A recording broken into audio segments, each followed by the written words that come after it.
Lods, welcome back to my channel. So ayan, for today's video, tara samahan niyo ako mga idol.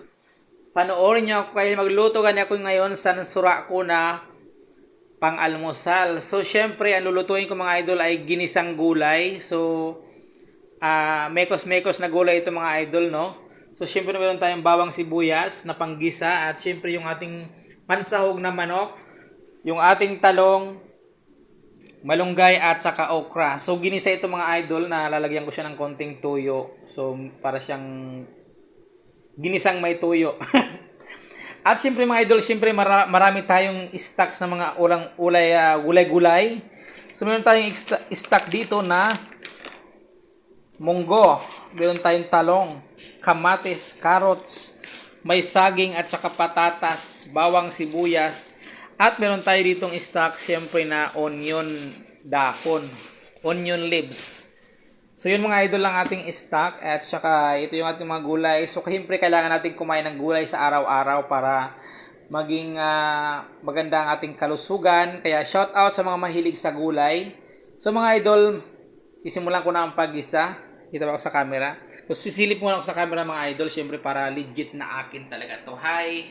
Thank you for watching and shout out. Ayun, sana all nagsilip si Idol. So shoutout nga pala sa aking mga kababayan na mga OFW dito sa Saudi Arabia.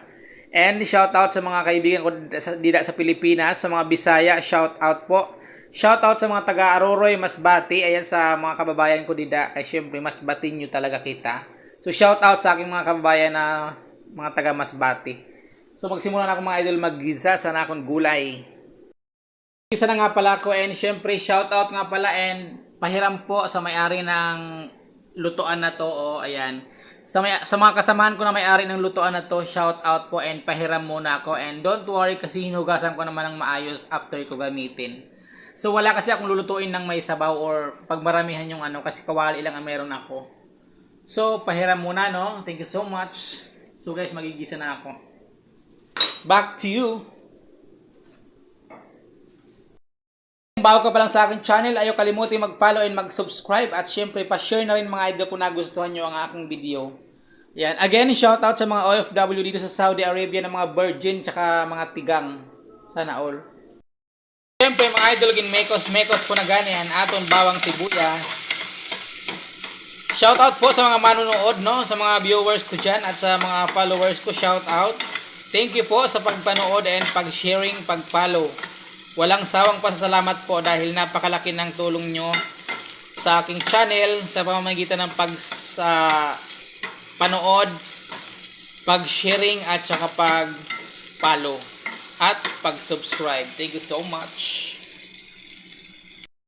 Fast forward mga idol, ayan luto na po yung ating bawang sibuyas at napakabango ng ating sangkap. So ilalagay natin ang ating mahiwagang sahog. Diba? Ang ating mahiwagang sahog lalagyan natin mga lords. Wow, napakasarap mga idol, very delicious. Ang bango-bango talaga. Kaya naman pa-share and follow and subscribe. Salamat.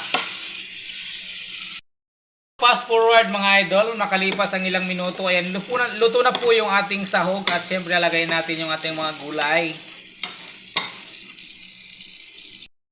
So mga lods, ayan na po yung ating ginisa with tuyo.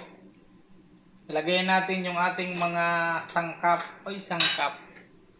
yung ating talong at syempre yung ating okra.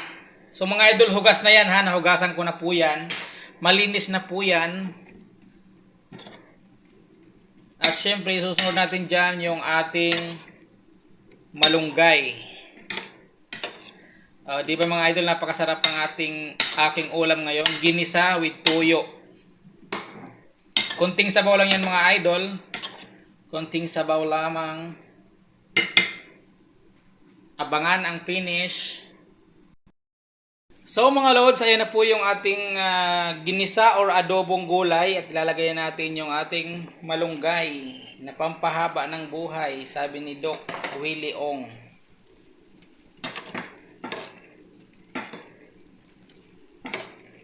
So So ayan po yung ating ulam mga lods. Ito po yung aking recipe, ginisang gulay or adobong gulay.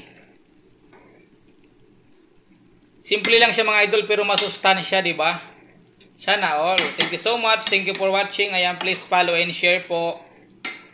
So ayan, luto na po siya. Luto na siya. Half cook lang yung ating mga gulay. Thank you so much and bye-bye. Please follow and share and subscribe.